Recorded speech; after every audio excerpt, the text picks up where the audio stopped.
Welcome to week 2 of the Gridiron Guys. Super Bowl champion Carey Davis. I'm Anthony Stalter. Hopefully everybody enjoyed the week 1 podcast. We're back for week 2, Carey. And now's the time to kind of overreact going into week 2, right? I mean, everything we saw in week 1, that's just going to stay the same, right? I would hope so. Well, for some teams. For some teams, maybe. Some teams looking for something better this week. Yeah, definitely. Let's get this out of the way first. Your Steelers looked significantly better. Your field goal kicker looked significantly better than our field goal kicker. He looked really good. Our offense, points. everything. Yeah. No, congrats on the Steelers win. Indeed. Thank you. All right, so we're going to, instead of previewing each game, what I want to do is I want to tackle some of the biggest storylines ahead of week 2, but mix in some of our thoughts, not only from week 1, but looking ahead too. Okay. And I wanted to start here. What do you think is going to be the biggest correction from week 1? So in other words, something that you saw in week 1 that surprised you, but will get kind of corrected in week 2? For me, first thing would be the Bengals. I think that, they didn't run the ball effectively. They didn't pass protect pretty much at all. They didn't do a good job offensively. And I think they're going to clean up some things this week. Jamar Chase didn't practice really leading into the game. He was doing the hold in all training camp, got a few practices under his belt.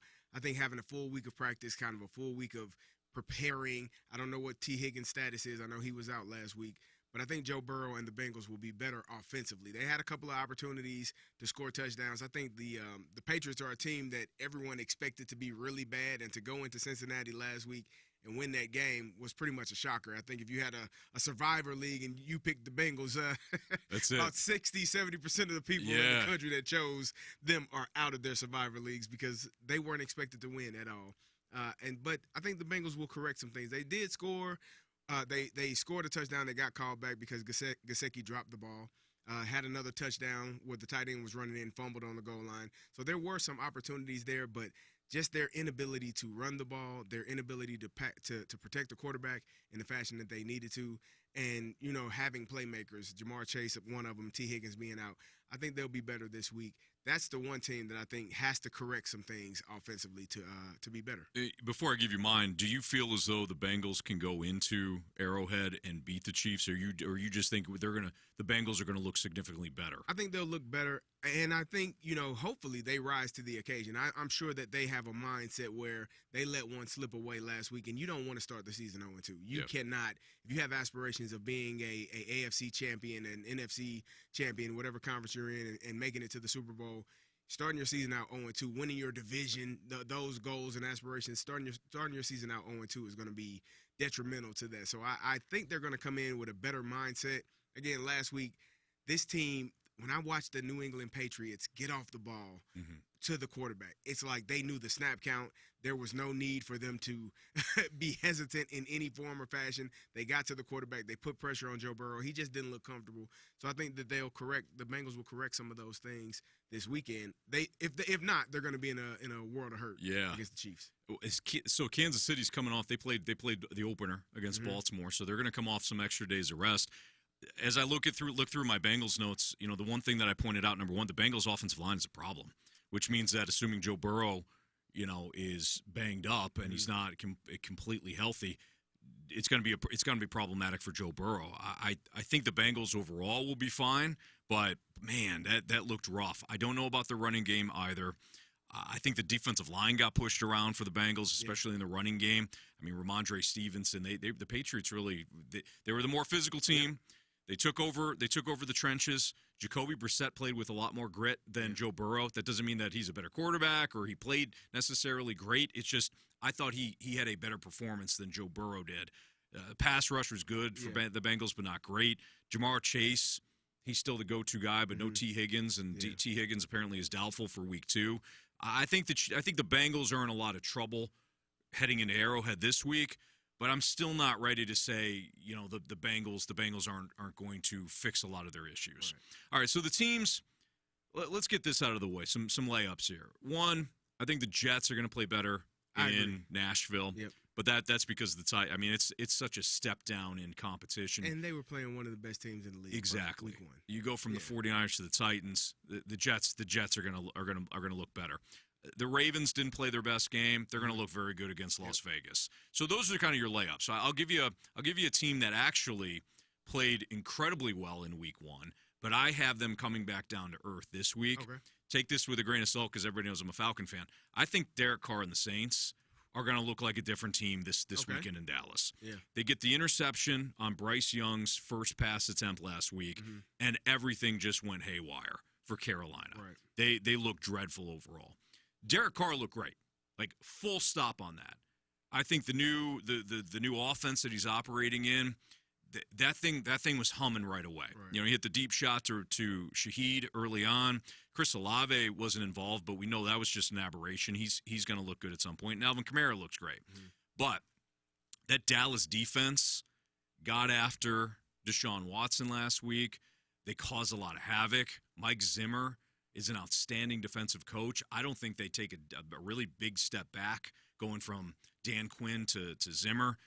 I like Dallas to maybe roll is too strong of a word, but they're a 6-point favorite. I would actually lay it with Dallas. I think the Saints are going to come back to earth. So you're probably a little bit higher on Dallas than me. I think they played a team in the Browns last week that couldn't figure out which way the end zone was. They didn't know where the receivers were. Deshaun Watson was often looking around, getting pressured a lot. They were out. 2 of their starting tackles were out last week. They couldn't run the football. Yep. That was a bad Cleveland Browns team. So I think defensively the Cowboys looked really good, but I think that was more about what the Browns were unable to do as opposed to what they actually are doing. This will be a better matchup for them this week. I do think the Saints will come back down to life a little bit when you're playing the Carolina Panthers in week 1 and you score as many points as they did. It makes life a lot easier. I think it's going to be a better matchup, though. I still think the Cowboys will win, but with you, I don't know that they – what is it, a 6-point spread? Yeah, Cowboys favored by 6? Yeah, you think the Saints I think the Saints give them a cover. game. Yeah, I think they could. Yep. All right, what's a preseason contender that already looks like they're in trouble? And there's a handful of teams. We already touched on the Bengals, and they're likely to go 0-2. Yep. So as we move forward here, we'll throw Cincinnati into that pile because again, there's several teams that people may have assumed, hey, this is a legit playoff contender, and now you're already questioning that after week 1. So outside of the Bengals, who do you have? So we're recording this Friday, September 13th.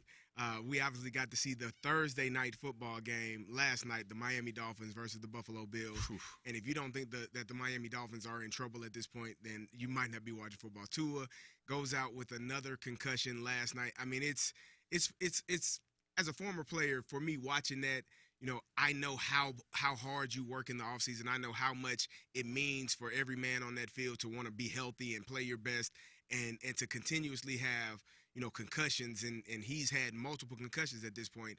He is their star quarterback. He just got paid a ton of money in the offseason.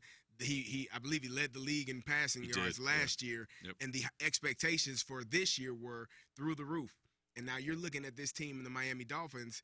If Tua Tagovailoa is unable to play for multiple weeks or who knows how long, the Miami Dolphins are going to be in a world of hurt. It's just it's frustrating. It's hard to watch plays like that, to watch a guy that I know I said worked his butt off all season to go down in the second week of the year. But that's how football is, and it's I think if I'm looking at it right now, Skylar Thompson, I'm sure he's going to work his butt off to try to manage everything he can, and they're going to do all they can to implement and make the offense, digestible for him to do the things that he does well. But I think it's just going to be very, very difficult for the Miami Dolphins to have success if Tua Tagovailoa is out for extended period of time. Yeah, I'm with you, CD. That's a great call. You're right. I mean, we have an opportunity to talk about that Thursday night game, but look, the Dolphins are now kind of like the Packers. If Jordan Love is out for a while, and we don't know, like they're talking about him potentially playing on Sunday, which would be remarkable. Oh man. But if Jordan Love's out for a while, the Packers are in this conversation too in a similar manner. Skylar Thompson is not an NFL quarterback. I mean, I realize he is. NFL. He's in the NFL. I don't know if he should be.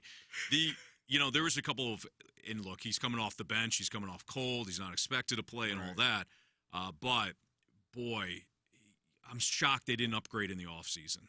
I'm shocked that with Tua, I know he stayed healthy last year, but for the Dolphins not to address the backup quarterback spot more than they did, I think is a little surprising. If they have to rely on Skylar Thompson for a couple of weeks, maybe just for a couple of weeks you'll be okay. But that looked bad. They got a Buffalo problem. Yeah.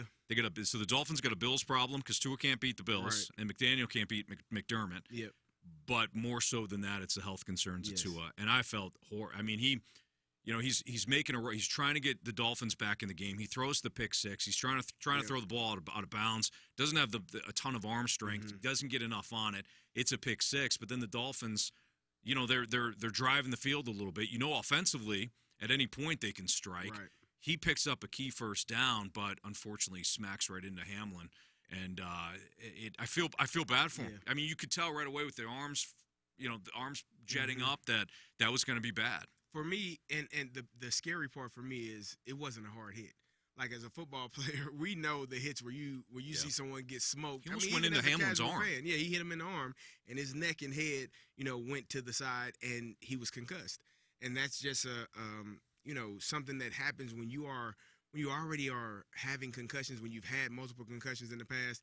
It's easier. It seems like it's easier to get more concussions. Yeah. And that's the scary part for me, watching him, get injured in the fashion that he has the last couple of years, where you start to question, okay, how important is football in comparison to, your entire life? Yeah. So, those are questions that him and his family are going to have to answer, and he's going to have to go through all of that. I'm sure if you ask him right now, in 2 weeks, in 3 weeks, in 10 weeks, in 2 years, he's going to say, I want to play football. Right. Because that's what we do. We play, despite all of the injuries and despite all of the things that can happen, we want to play football. So I'm sure he'll be back out there. But again, that was just a scary incident to watch him have to go through that again. So we talked about Cincinnati. We talked about Miami. I gotta talk about my favorite team here. The Falcons, they're a fraud. They are. They're a fraud team. Week 1, Anthony. I hate it, but I hate to say it. 1 week. Carey, you're watching. Yeah, I know you watched a lot of that game last week. I did. I was smiling. There was. I'm sure you were. Carey, there are elements that, even though they got a new head coach in Raheem Morris and they got a new quarterback in Kirk Cousins and they have a new offensive coordinator in Zach Robinson, there are elements of that team where I have seen this before. It might be different actors, but I've seen this movie. I thought offensively they were pathetic last week. They had Bijan Robinson, and that's it. And they almost had an opportunity to get into scoring range and potentially win that thing if they got back in the end zone because of a big Robinson run. Kirk Cousins throws the interception at the end, though. He was dreadful. And maybe it's just a week 1 thing. Maybe he didn't look good. He didn't look good at all. Yeah. I question why they didn't get him some preseason snaps. I get it. You don't want to get your quarterback hurt, but you drafted Michael Penix. Right. So you had an opportunity to play Kirk Cousins, to knock off some of that rust in the preseason, and you chose to sit him. Yeah. Well, you get what you get then.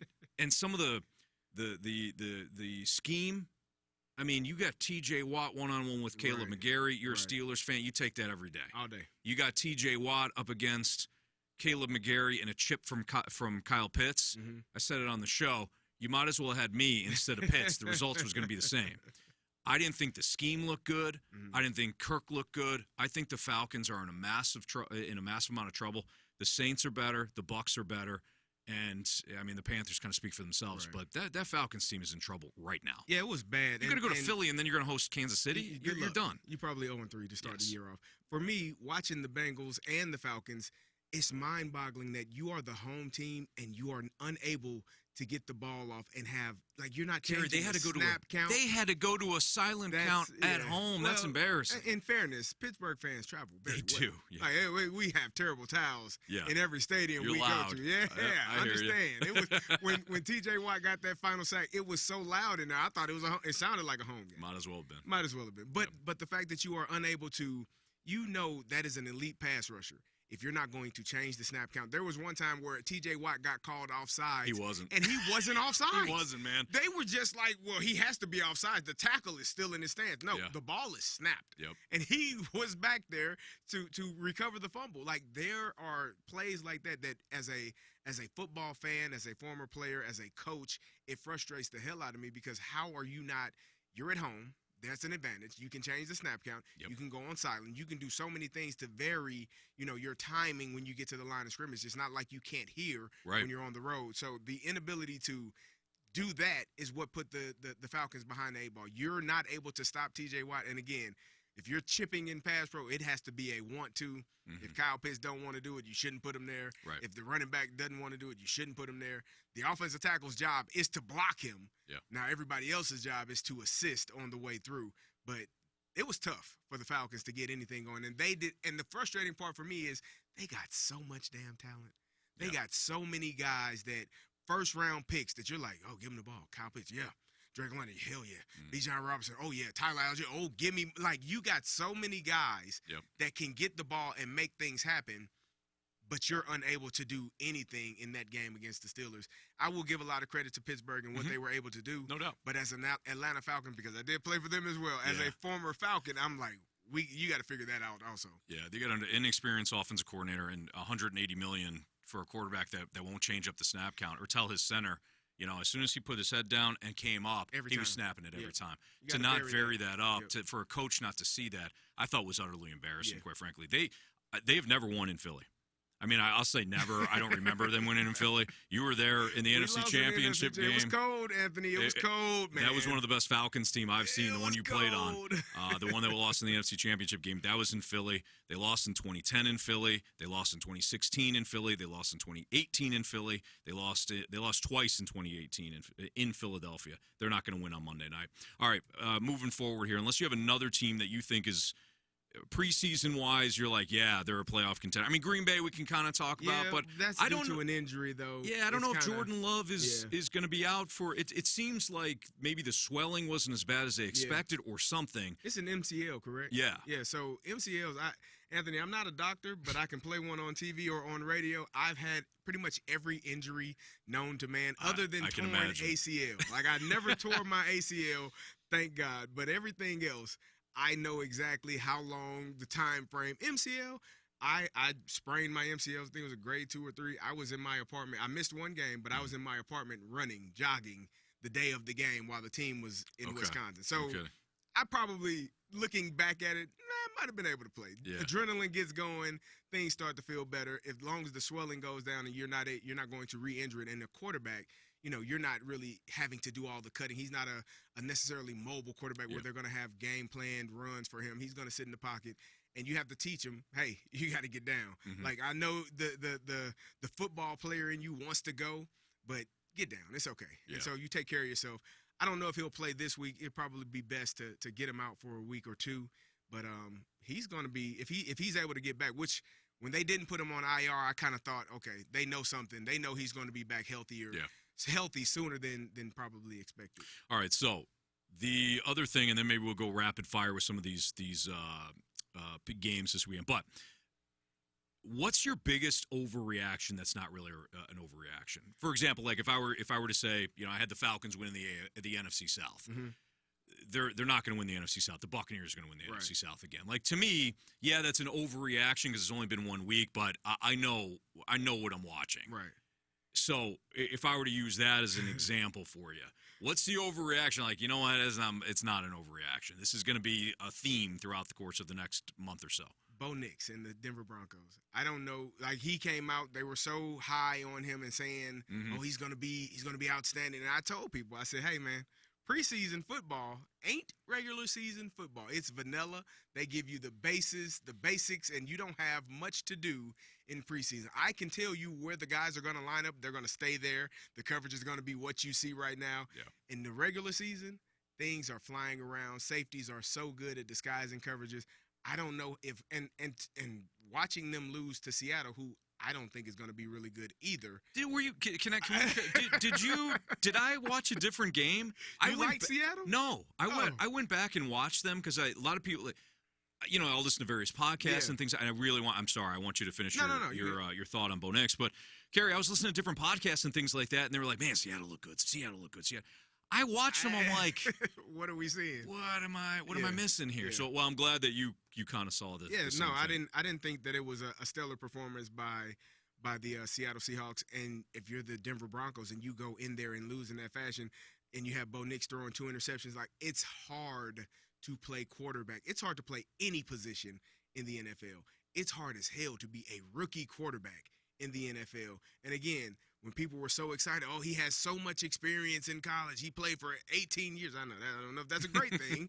Played for like 6 or 7 years at 2 or 3 different schools. I get it. He has a lot of college experience now translated into the NFL.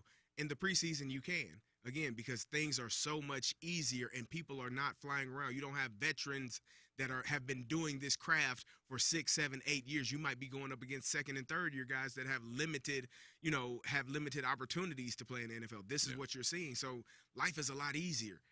Man, it's hard. And so I just don't think the Denver Broncos, I know that they're high on Bo Nix. I know Sean Payton was high. Might be the next Drew Brees. Might not be. I don't know. We got to see. That was a rough week for them. Yeah, it was. I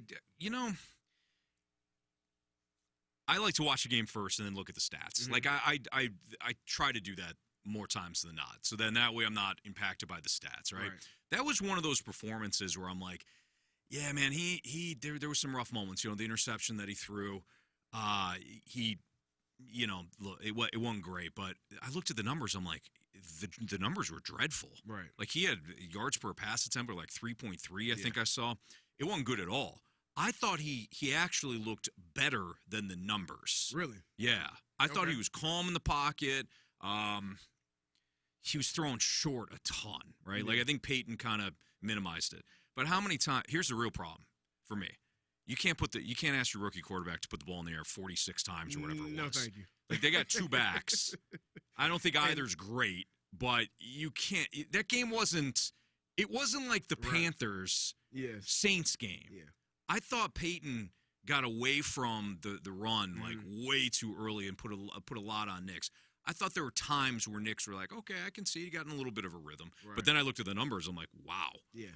But that was one that's interesting. All right. The other, so kind of looking at it again from what I think we're talking about, whether or not it's really an overreaction. I'm not high on Rodgers. I'm not high on the Jets. I didn't think they played well. I didn't think they looked good. I do think that the course will get corrected this week, but it's only because they're playing Will Levis and the Titans. Right. I think the Jets are not a playoff team, and I don't think Aaron Rodgers is suddenly going to find the fountain of youth. Okay. He had his Achilles, like Kirk Cousins was terrible. Right. Rodgers, I didn't think looked much better, and he had, I think, a full month, maybe a month and a half more of recovery time with his Achilles injury. Right. That team looks off. And I realize they're playing the 49ers, but I don't think it's an overreaction to say the Jets were overhyped again this offseason. They weren't as much as last year, but they were overhyped again this year. I would lean more towards you're playing one of the top 3 teams in the NFL right now. And the Niners were clicking on all cylinders, even though they had guys holding out and holding in and missing time and not, their starting running back wasn't there. They got another kid that came off the bench and like, oh, he can do this too. I would put that more on what the 49ers were as opposed to what the Jets weren't. Okay. I would give them another week or two to really see if Aaron Rodgers is able to calm the entire offense down, get everybody rolling, get Breece Hall going, because if you hand the ball off to him and he has success, that alleviates a lot of the pressure, and now you can find your receivers downfield and they have an impact. So I think the Jets are going to be fine. Yeah. And here's the crazy part. Again, I thought that the Dolphins were going to win that division. I can't think that anymore because I don't know how long Tua is going to be out, and they did not look really good last night against the Bills. I'm not as high on the Bills as you are. Mm-hmm. Josh Allen, I think he's a very good quarterback. I think he turns the ball over too much. He didn't last night. Nope. And that's why they had success. He did a couple last week, 2 weeks ago, week 1, and they were in a game with the Arizona Cardinals. Josh Allen will turn the ball over, which makes it difficult for them to have the sustained success, in my opinion. The New York Jets, if they are able to figure some things out schematically, offensively, run the ball, and have some success downfield with some downfield throws, I think that they'll be okay. I love Breece Hall. Yeah. I love Breece Hall. All right, we're going to go rapid fire with some predictions. You ready? Yep. All right, so Lions are at home against Tampa. That's a high point spread at 7.5, but I got the Lions winning it.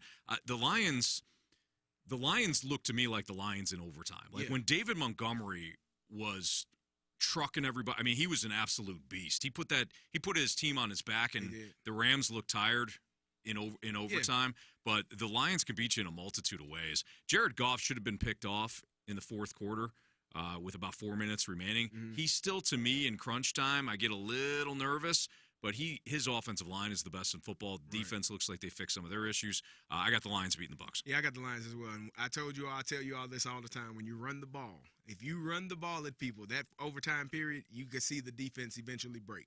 That's what they were able to do. David Montgomery was able to punch it in for the game-winning touchdown. I got the Lions this week as well against the Bucs. All right, Jets. We both have the Jets over the Titans. Yep. Not a lot of time there. So I circled this game initially thinking that I was going to take the Patriots as my team of like the course correct team. But as I mentioned before, I wasn't overly impressed with the Seahawks. Yeah. Do I think the Patriots win that game? Probably not. I wouldn't be shocked, though.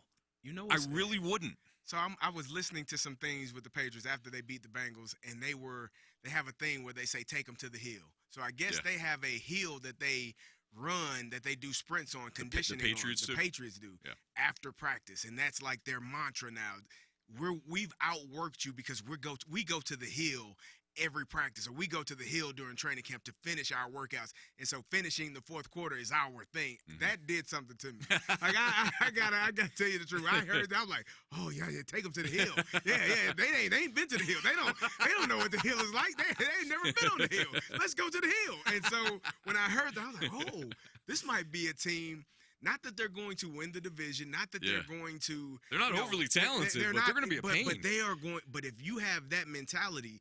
And all of them they're an NFL team. They're NFL caliber players. But the mindset, if that's your mindset, is we're going to take this team and force them to see if they have enough because we know how to finish. Do you? Yeah. I love it. Yeah. So I don't want to take the Patriots to win. I think the Seahawks should win, but I wouldn't be surprised if the Patriots do. You and I did the coward thing there. Yeah. You and I did the coward thing. We're like, we wouldn't be surprised, but we won't take them.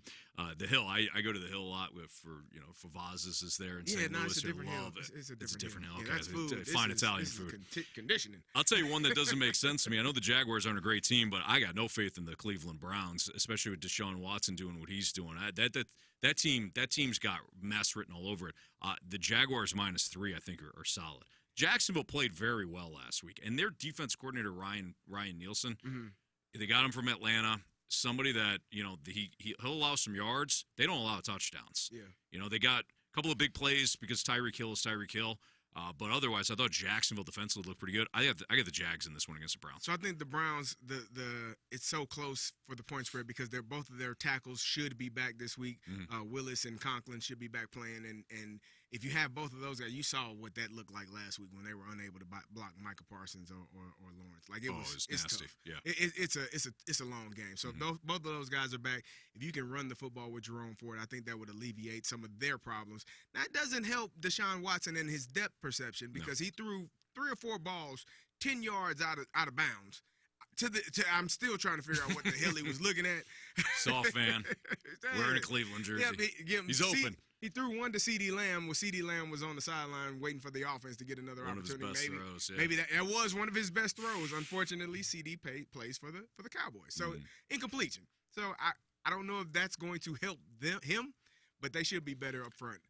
With the protection and running game. All right. I got the Niners beating the Vikings. I am interested to see how Sam Darnold plays against his former team after looking good, but it was against the Giants last week. So I'm kind of intrigued, but I still got the Niners in that one. The same. I got the Colts. As long as Jordan Love isn't playing for the Packers and Malik Willis is there. I'm not a big fan of Malik Willis. I kind of was at Liberty, but then you watch some of the games with the Titans, like, uh-oh. Yeah. So I got the Colts going into Green Bay. I got the Colts as well, Anthony Richardson, and I might even have taken them had Jordan Love been able to play because Anthony Richardson, what he did last week versus the Texans was really impressive. I thought he had a really good game, and he has a rocket for an arm. We had a debate, you and I, earlier this week, one of my former teammates, Michael Vick, and Anthony Richardson. And I said, I don't know. Yeah. Like, he can let it fly. So it's fun to watch. I got the Colts this week as well. I got the Chargers over the Panthers. Nothing really to talk about there with Carolina. Carolina's. The Toilet Bowl, the Giants, and the Commanders. The Giants have had a lot of success against Washington. I can't do it, though. To me, it's a coin flip, right, between the Giants. I'll just take the Commanders. Yeah. I think maybe Jaden Daniels makes enough plays with his legs against a bad Giants team to win. But again, I'll stress the Giants have had the Commanders' number. Yeah, I'll take the Commanders as well. They're at home. I don't know what the Giants, what their plans are. Malik Neighbors right now is questionable for the game. That's their one threat on the offensive side, playmaker. And Daniel Jones, it's at times it's difficult to show support because it hasn't looked good for him for a while. All right, we both like the Ravens over the Raiders, I assume. We talked about the Saints-Cowboys game. I think the Saints come back down to earth. I think the Cowboys win this one. You got the Cowboys winning, but Saints close, right? Yep. All right, Cowboys close. This one's interesting. So the Cardinals look pretty good in Buffalo. The Rams look good in a loss. But I think this is a tough spot for the Rams. They got some offensive line problems. Yep. Puka Nacua is out. I'm less worried about Nacua and more worried about the offensive line for the Rams. Plus, that Rams defense played about 4.5 quarters last week. And now you got to chase around Kyler Murray. Yeah. Again, I think it's a really bad spot. But when, the Rams win this one because it's Sean McVay not going 0-2, I'll probably regret it, but I will pick Arizona. I think I picked Arizona as well. I think you'll get some more presence from Marvin Harrison Jr., squeaky wheel gets the oil. He didn't get much going last week in his rookie debut. I think you'll see a lot of targets his way and some opportunities to make some plays. James Conner running the ball. And then you talked about Kyler Murray, what he does, the added element of the quarterback run. That makes defensive coordinators stay up all night because you cannot account for an extra body running the ball. So I got the Arizona Cardinals in this game as well. Pittsburgh and Denver, I think know where you're alone. Mike Tomlin might throw 5 interceptions. Oh, Mike Tomlin not great as a road favorite in his career. Much better as an underdog of any kind. Tell us about that from last week. How'd that work out? Well, you're an underdog last week, so it makes sense. Yeah, I actually think Denver gives you a game, but I got the Steelers winning. I got the Chiefs over the Bengals. I think the Bengals' problems exist for another week, and no reason to go against Patrick Mahomes at home. Not at all. I think the Texans are going to obliterate the Bears on Sunday night. I think it's going to be a long day. The Bears are apparently banged up. Rome Odunze may not play. Keenan Allen, I guess, is banged up. It doesn't matter. Yeah. I thought the offensive line was bad last week for Chicago. Caleb Williams, he's a rookie. I'm going to give him plenty of time to, succeed or fail, but that didn't look good. If it wasn't for the Bears' special teams and defense, they were going to lose against the Titans. Yep. So give me the Texans. I'll take the Texans as well. The addition of Joe Mixon, I told you I loved that addition because him running the football and getting yards and doing what he does best is what makes offenses go. And so I love what they did. I think they're going to find some open receivers in the passing game. The addition of Stephon Diggs, Texans for me as well. And I got the Eagles by like 17 against the Falcons on Monday night. Right. All right. That'll do it. Carey Davis, Anthony Stalter, week 2 of the Gridiron Guys. We appreciate you being tuned in. I know last week we talked about doing multiple podcasts, and Carey and I are trying to figure that out with our schedules. But, hey, 2 for 2 thus far, Carey, with our podcast. So you can't beat it. So for Carey Davis, I'm Anthony Stalter. Everybody enjoy the NFL Week 2, and we'll see you next week.